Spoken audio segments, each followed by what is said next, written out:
y va. Allez, roule, roule.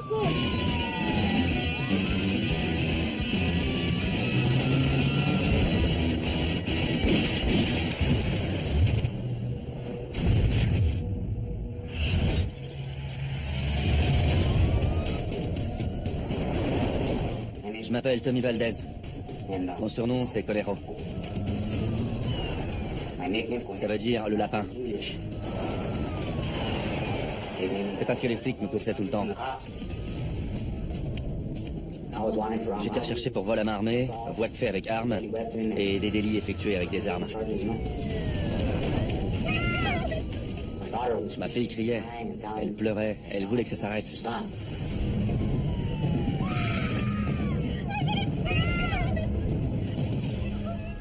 J'ai serré ma femme et ma fille dans mes bras. Approche.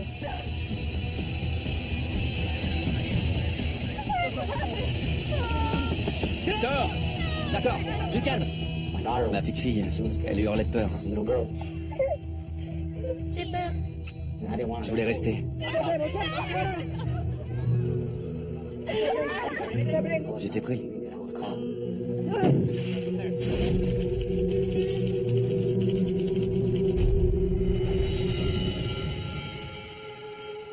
Direction le comté de Grant. Cette prison est vieille. Et il y a toujours eu de la surpopulation.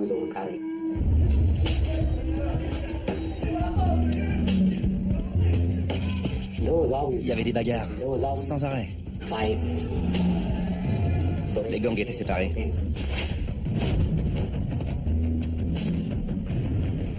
T'es dans un gang? Celui du Southside. J'ai grandi avec les gars du Southside.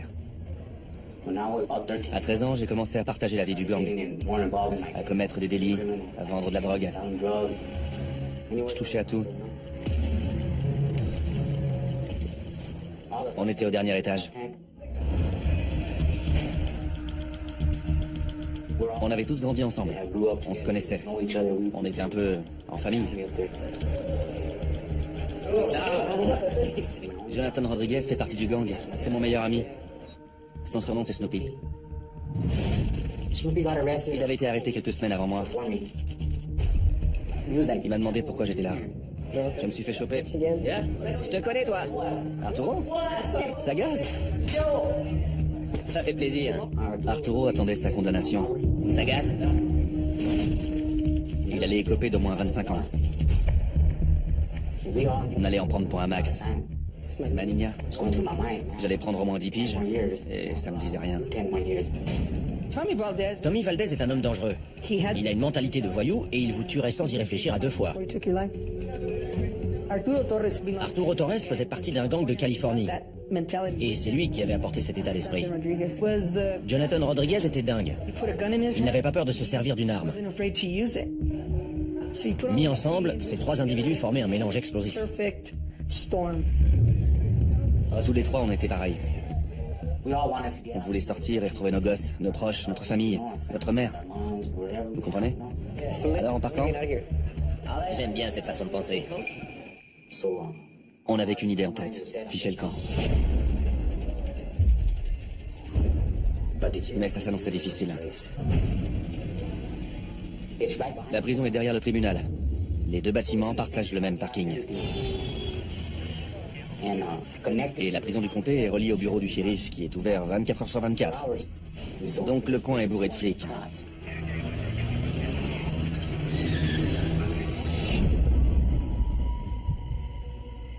Ça allait être dur de se barrer. On était bouclés en cellule entre 22h30 et 6h30. À cette heure-là, les portes s'ouvraient. Il y avait 3 ou 4 surveillants en permanence. On n'avait pas le droit de sortir du dernier étage. Les portes étaient verrouillées.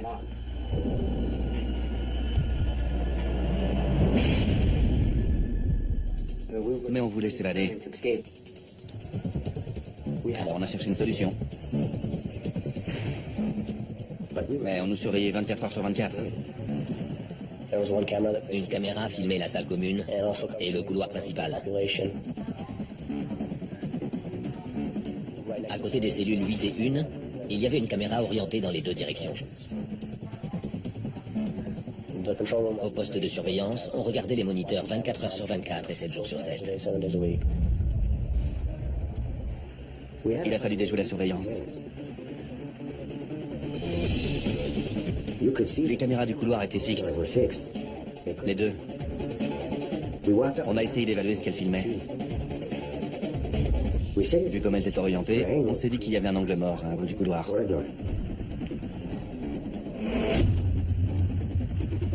On savait pas comment l'exploiter. Jusqu'à ce qu'on remarque une plaque métallique.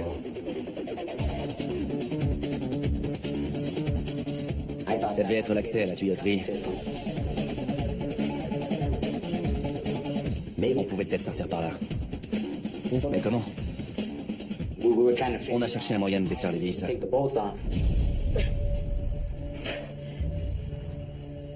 Avec les caméras, on nous voyait pas. Mais un surveillant pouvait se pointer n'importe quand. Ça aurait tout fichu en l'air. Ça nous a pris du temps de défaire les vis. Mais petit à petit, on a réussi. Tu vois? Ça vient. Tu vois? On en a enlevé une. Mais les autres tenaient bien. On avait besoin de quelque chose pour les dévisser. On va faire comment? Je m'en charge. Il fallait un outil. Et Arturo en a bricolé un avec des cuillères. En prison, on a découvert en plastique. Il les a fondus. Il s'est servi de la vis pour faire un moule en plastique fondu.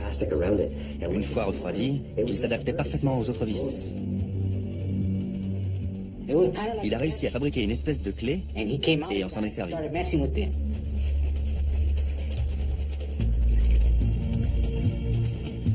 Mais les vis étaient très serrées, donc on y a passé du temps. Fiche encore. Les surveillants faisaient des rondes et il fallait être prudent.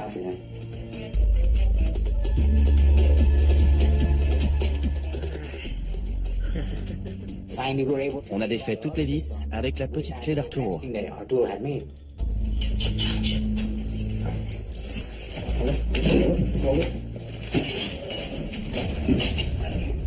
Regarde. Quand on a enlevé la plaque, j'étais content. Il fallait qu'on fasse gaffe au chrono. On inspectait les tâches du haut toutes les 20 à 30 minutes. On faisait le décompte des détenus pour être sûr que tout le monde était là. C'était une gaine technique. Avec la ventilation, la tuyauterie, les câbles des luminaires. On pouvait peut-être sortir par là.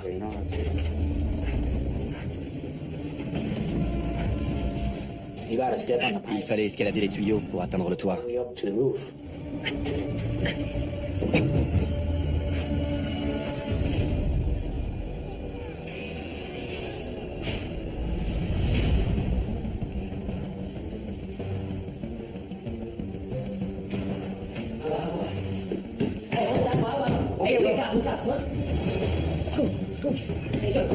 Les gars ont crié agua.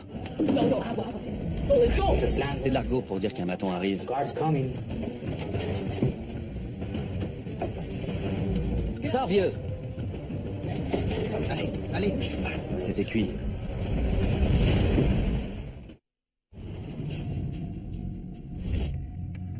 Allez!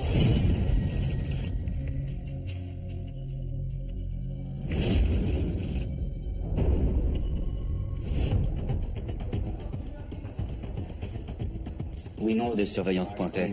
Comme ça. Attention.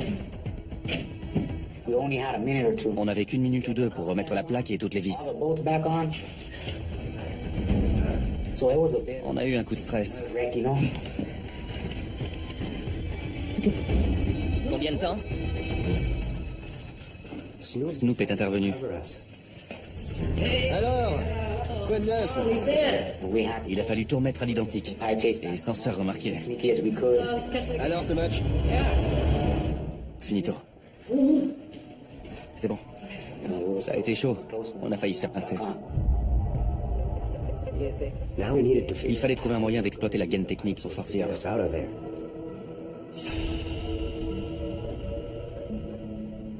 À trois, on a préparé un plan.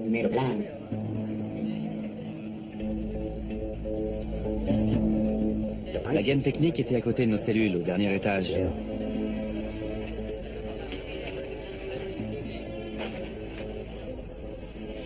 L'idée, c'était de monter par la gaine technique et de faire un trou dans le toit. Après, la surveillance allait de nouveau poser problème. Il faudrait éviter les caméras du tribunal en face de la prison.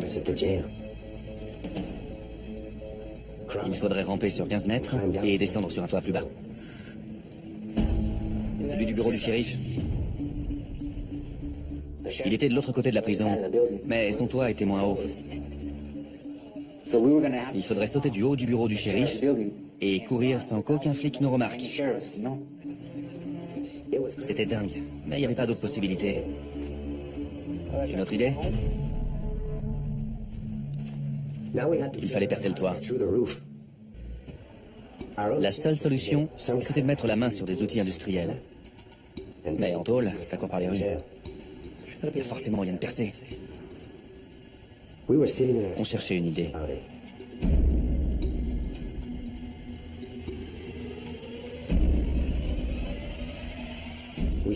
Une barre métallique maintenait le lavabo. On a réussi à la retirer.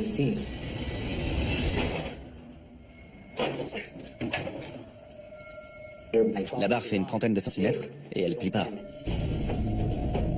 On l'a essayé. Il y avait une plaque métallique épaisse sur le plafond.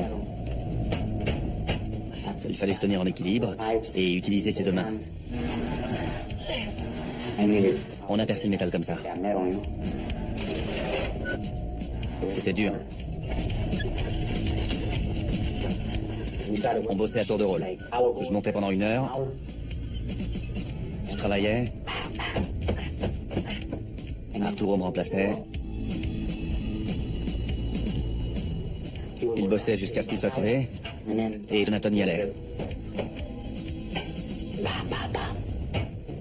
On se relayait. Ça prenait un temps fou pour couper 2 centimètres.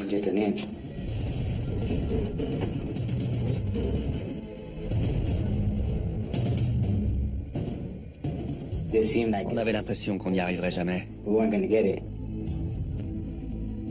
Mais on a eu du bol. Regarde ce que j'ai trouvé. On a trouvé une pince au fond de la gaine technique. Un mec avait dû l'oublier un paquet de temps avant. Alors on s'en est servi pour agripper le métal, pour le dégager.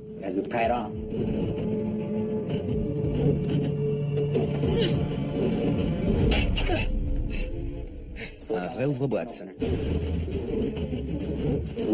On a tout arraché. J'ai glissé. J'ai fait tomber la pince. Je me suis coupé, j'ai pris des trucs dans les yeux. Pour dégager 2 centimètres, il fallait y passer 2 heures. Donc au bout d'une journée, on avait à peine avancé. Ça nous a demandé un sacré boulot. Je me suis dit qu'on pourrait passer d'ici quelques jours.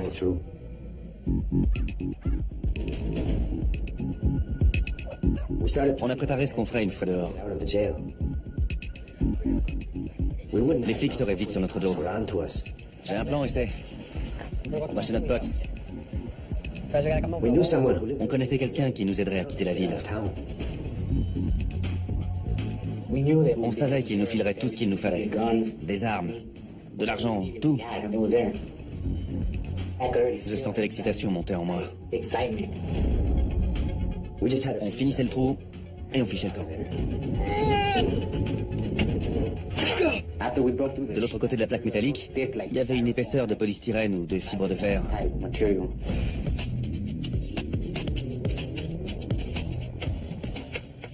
C'était de l'isolant. Et il a fallu creuser. On en avait pour 3 jours. Il fallait monter bosser. On avait presque tout enlevé. Et je me sentais déjà dehors.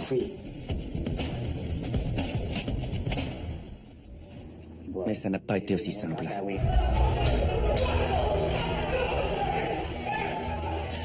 Plusieurs individus ont provoqué une émeute. Ils ont semé le trouble à l'intérieur de l'enceinte. Cela a été le chaos.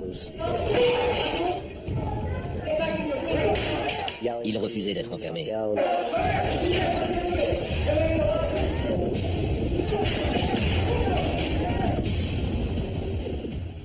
Des flics sont venus remettre de l'ordre.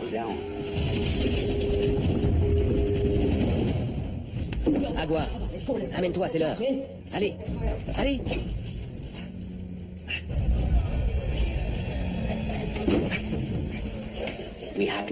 Il a fallu remettre la plaque le plus vite possible pour pas se faire prendre. C'est bon, ça rentre. T'as les vis? On l'a remise comme on accroche un tableau au mur. On l'a pas fixé complètement.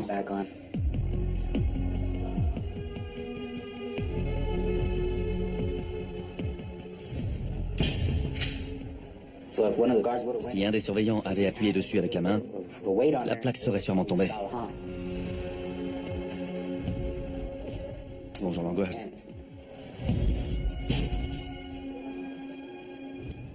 Et au revoir l'évasion. On était bouclés 23 heures sur 24. Et on savait pas combien de temps ça durerait. J'étais à cran. Carrément à cran. La plaque de la gaine tenait à peine et on stressait.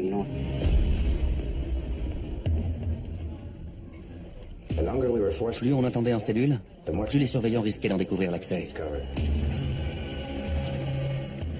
Et on pouvait rien y faire. Après une semaine de confinement, c'est pas trop tôt, on a eu de la chance.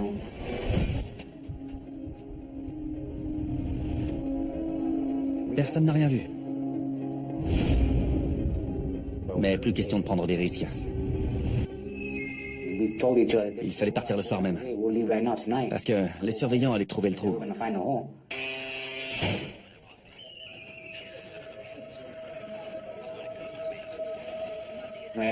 On agissait comme d'habitude.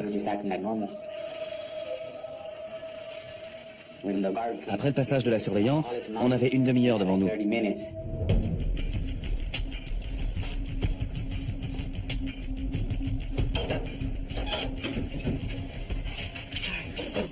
On s'est mis d'accord. Une fois dehors, on resterait ensemble. Et on se voit en haut. On savait que dès que la surveillante reviendrait, elle tomberait sur la gamme technique et elle verrait qu'on s'était barré. On n'avait pas plus d'une demi-heure pour sortir et aller chez notre pote. En montant dans la gamme technique, j'ai vraiment senti une poussée d'adrénaline. Il y avait une couche très fine de bitume et de gravillon. On l'a traversé très vite.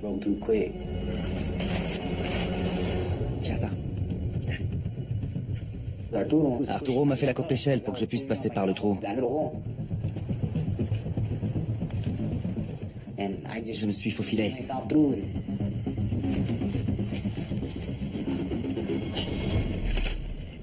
Sortir et sentir l'air frais, c'était super. Un pur bonheur. Je me suis allongé tout de suite pour que les caméras me voient pas, et j'ai tendu le bras pour attraper mon pote. À deux, on a aidé le troisième, et on est resté à plat ventre.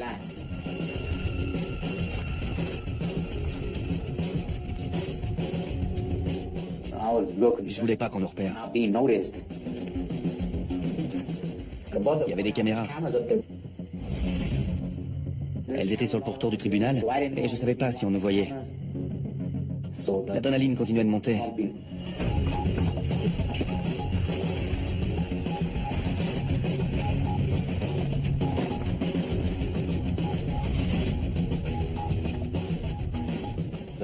Du côté où on était, on ne pouvait pas sauter du toit. Il fallait traverser pour descendre par le bureau du shérif. Il fallait être prudent et discret.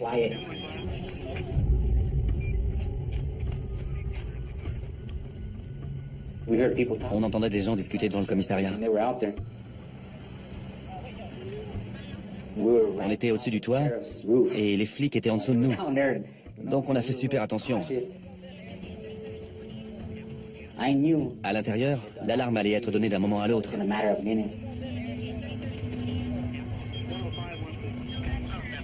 Les flics sont partis. Mais on était très haut. Alors je me suis laissé pendre. Et j'ai lâché. La réception a été violente. Et Arturo a fait pareil.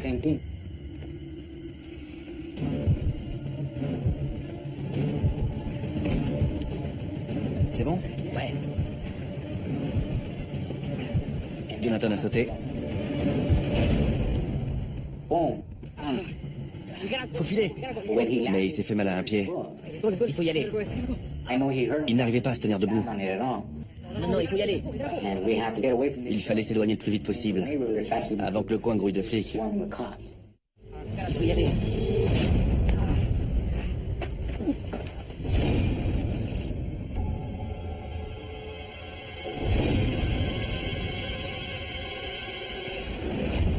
J'ai dit à mes potes de foncer. Je me suis mis à courir et ils m'ont suivi. Jonathan avait vraiment du mal à avancer. Il boitait. Mais je pouvais pas les abandonner. On y va. On a couru le plus vite possible.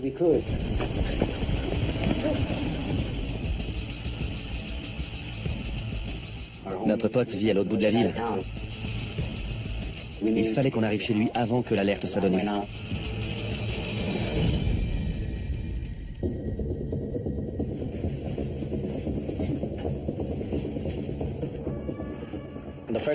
La surveillante a découvert le problème en voyant qu'un trou avait été creusé. Et elle nous a demandé d'intervenir. 3 détenus s'étaient évadés. C'est une des pires choses qui puisse arriver. Il fallait les retrouver. Évasion. Il le fallait. Mike, c'est pour vous. J'étais inspecteur au bureau du shérif du comté de Grant. Et par téléphone, on m'a signalé une évasion. Lancé un avis de recherche. On a diffusé un avis de recherche auprès de tous les services de police de la région. On peut dire qu'il y avait 3 chiens enragés en liberté. On arrive. Je suis arrivé le premier. Mes potes étaient derrière moi. Je suis entré. Tout le monde s'est demandé ce qu'on faisait là. Et j'ai expliqué qu'on venait de s'évader. Ça va, Essay? Et toi? On se disait que la prison n'avait pas pu nous retenir, qu'on était libre. On était super heureux. Tu parles.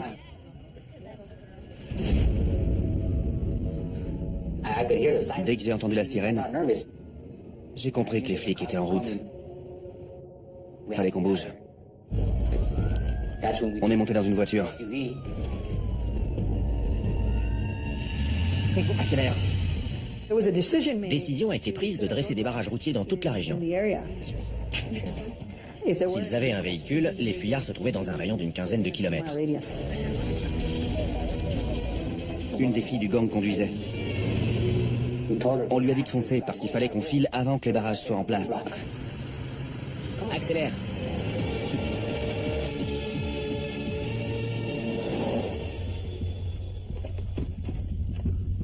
Elle nous a emmenés dans une planque sûre.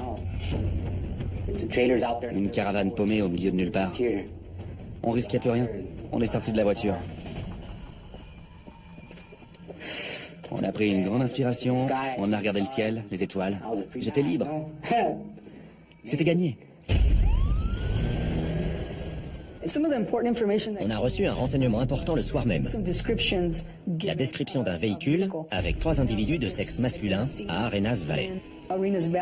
C'était suffisant pour qu'on s'y intéresse, pour qu'on aille y jeter un œil. Allez, allume. Bien. Voilà de quoi vous détendre. La fille du gang nous a laissé de la cocaïne. Elle nous a dit de nous détendre. Faut que je file. T'es la meilleure. Elle est partie. Et on s'est fait quelques rails. Moins de 2 minutes après, une voiture est arrivée. Et tout de suite, on a cru que c'était les flics. On est arrivé sur place sans faire trop de bruit.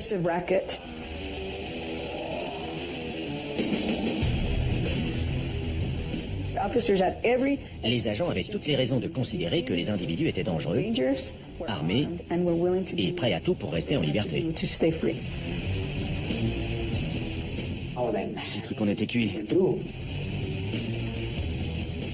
Il s'amène, il s'amène. Ne bougez plus! Django, c'est gaz?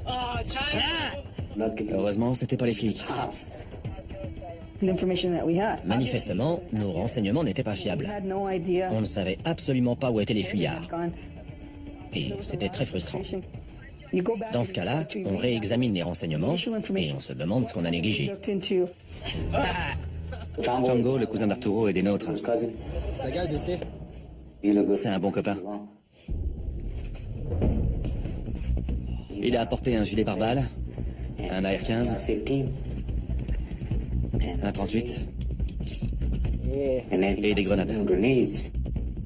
Il nous a dit de tout prendre au cas où il se passait quelque chose. Il a sorti un gros sac de cristal. On fait la fête? Je veux. Et il est parti. Les évadés raisonnent n'importe comment. Et ils se croient invincibles, surtout quand ils sont armés. Ils sont capables de faire n'importe quoi. J'ai supposé que cela resterait dans les environs jusqu'à ce qu'ils aient préparé leur départ. Beaucoup des membres de gangs qu'on avait identifiés et auxquels on avait affaire vivaient dans des villages de mobile homes. Donc on a commencé à faire du porte-à-porte. Inspecteur Jiménez.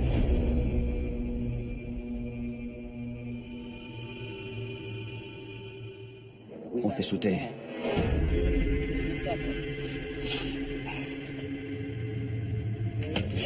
Ça craint. On est devenu parano.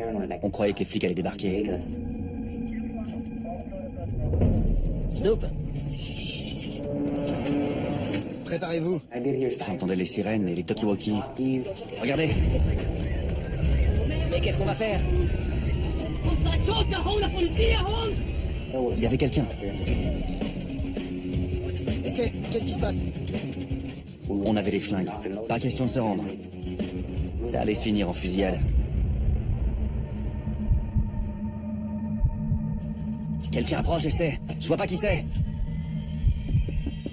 On a tapé à la porte. Ils sont là! Bonjour, inspecteur Jiménez. Je voulais savoir si... On était complètement parano. La méthamphétamine, ça bousille la tête. Ça rend dingue. Je sais rien, j'ai rien à vous dire. Et la porte se referme. Pourquoi t'es là? Baisse ton flingue. La fille du gang nous apporte des vêtements et de la nourriture. Super! Regardez, première page. Elle nous a raconté qu'on parlait de nous dans la presse. Que les flics, les marshals et le FBI faisaient des descentes dans toutes les planques qu'on connaissait. On commençait à en avoir marre. Je voulais partir. J'ai dit à Jonathan et Arturo que j'allais nous dégoter une voiture. Je reviens. On n'avait rien de nouveau. C'est très gênant de ne pas réussir à mettre la main sur un fuyard. En plus, ces hommes représentaient un danger sans précédent pour la ville. Demi-tour, essaie. Et regarde la route. J'ai pris quelqu'un en otage. Ralentis, essaie. On arrive. Je l'ai menacé. Et je lui ai dit qu'il allait nous servir de chauffeur. Détends-toi, sinon je te bute. En arrivant à la caravane, je lui ai dit qu'il fallait qu'il se tienne un carreau, sinon j'allais le descendre. Allez, on y va! C'est bon. Je voulais passer au Mexique. En route. Avance. Allez, avance. On a élargi le périmètre de recherche. La frontière est à 110 km. Comme les fuyards avaient des contacts au Mexique, est-ce qu'ils pouvaient essayer de se rendre dans ce pays? Certainement. Par conséquent, il fallait faire appel aux services de police fédéraux qui opèrent aux frontières. Surveiller la frontière. J'ai dit à l'automobiliste qu'il faudrait qu'il continue à rouler. Même si on tombait sur un barrage routier. Pas question qu'il s'arrête. Il faudrait continuer. Allez, roule, roule. Ne ralentis pas, ok? Je t'aurais prévenu. On était en plein bad trip. J'étais tellement défoncé que j'avais mon arme à la main. Et une grenade sur les genoux.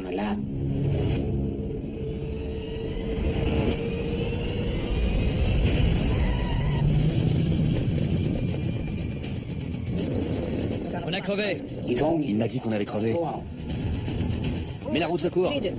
J'en ai pas. Tu te fous de moi? J'ai demandé à l'otage pourquoi il avait pas de roue de secours. Comment on allait réparer? Range-toi.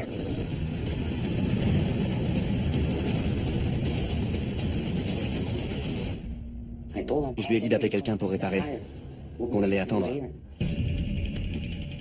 Il m'a fait d'accord.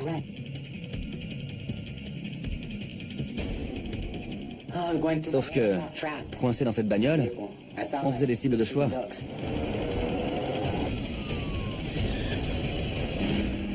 Il fallait qu'on se tire avant de se faire arrêter. J'ai rien dit aux autres. Eh, vieux.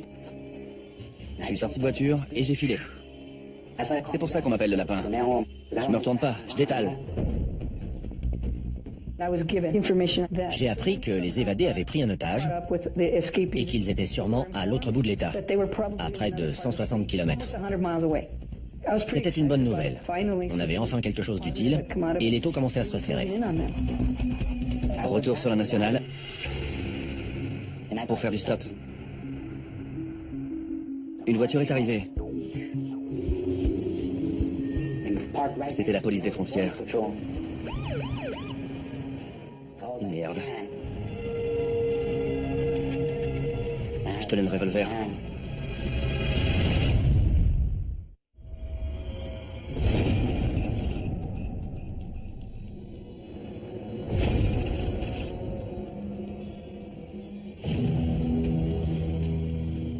Je me suis débarrassé de mon arme.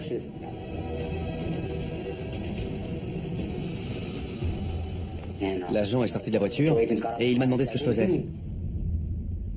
J'ai failli me mettre à courir, mais je serais pas allé bien loin. Je vais chercher de l'essence. Je vais à la station-service chercher de l'essence. Et là, il me dit, montez, je vous emmène.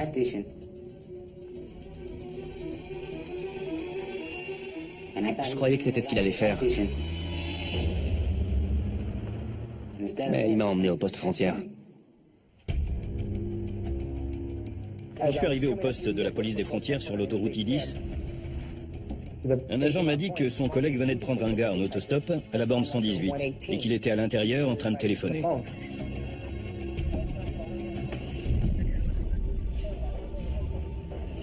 Bonsoir. Je lui ai demandé s'il avait ses papiers et il m'a dit que non. Ils sont dans la voiture? Elle est où? Sur la nationale, en panne sèche. En panne sèche. Vous vous appelez? J'ai filé un faux nom. Une seconde. Description des évadés. Il était tendu, ça se lisait sur son visage. Et il était shooté. Il y a quoi sur votre cou? Il a regardé mon tatouage. Qu'est-ce que vous faites? Du calme. Il y avait écrit Conero. Et celui-ci? Conero? Ce tatouage me trahit toujours. C'est Tommy Valdez. Qui? J'ai rien fait. Du calme, main derrière la tête. Dire qu'il m'avait chopé. J'étais encore shooté. Tu te crois costaud? J'espérais qu'il serrerait pas mes potes. Un agent de la police d'État a signalé un véhicule blanc avec une crevaison. J'ai sauté dans ma voiture et j'ai foncé lui prêter main forte. Du calme, d'accord? Du calme. On les a menottés. Qu'est-ce que vous faites? En route. Allez! Ils étaient armés.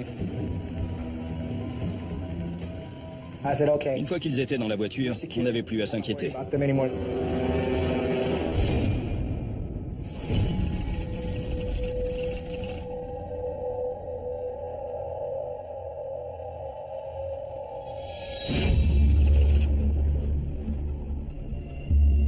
J'ai été condamné pour vol à main armée, coups et blessures, et pour d'autres chefs d'accusation, dont l'évasion. Je suis pas ravi de m'être évadé, mais je le regrette pas. Maintenant, je dois me débrouiller pour survivre.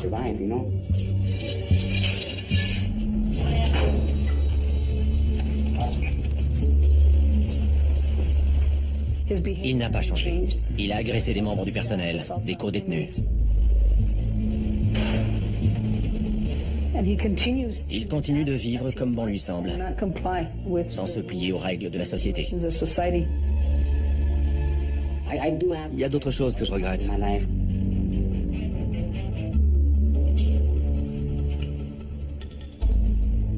Aujourd'hui, je réfléchis avant de réagir.